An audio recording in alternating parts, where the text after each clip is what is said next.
E po pra, kush nuk e ka ndjek Portokallin, apo kush nuk ka dëgjuar për Portokallin, një emision shumë i bukur humoristik dhe humoristët kush nuk e nje. Erand Soli, përshëndetje dhe mirëseve. Përshëndetje dhe juve.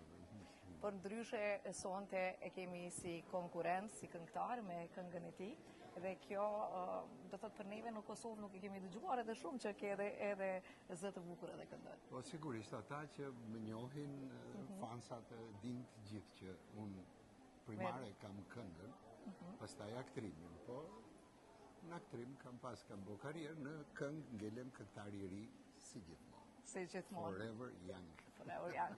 Për ndryshe është edicioni i parë pas 20 vitesh, rikthimi pas 20 vitesh i festivalit Pranverës. Çfarë ndjen për ju kjo? Më vjen jashtëzakonisht shumë mirë, jam shumë i lumtur që u arrit të rikthehet një festival i cili atëherë doli si një model, po themi si një shpresë e bukur e muzikës moderne ose e çlirimit të muzikës nga e censura e kohës.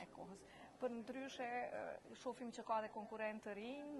Jo, për gjithë, është festivali i rive dhe unë jam një këngëtar i ri. I ri, pa tjetër.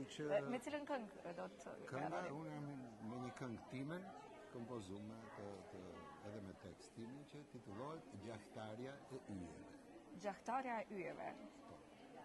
E keni takuar këtë gjahtarën e Yjeve ndonjëherë gjatë jetës? Pa tjetër, çdo njeri e kupton e ka nga një yll në këtë qiell të madh që jemi.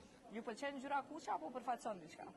Ngjyra kuqe është ngjyra ime, është ngjyra e dashurisë që është në çdo shfaqje time, në çdo punë time, nuk mund të gjesh diçka që mos ketë një të kuqe. Një të kuqe.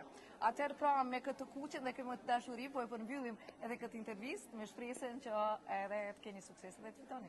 Faleminderit, edhe unë i përshëndes gjithë Kosovën, të gjithë fansat e mi, po më shumë po emocionohem tash me juve se sa me gjithë muzikantët. Ne u emocionuam që ju pa.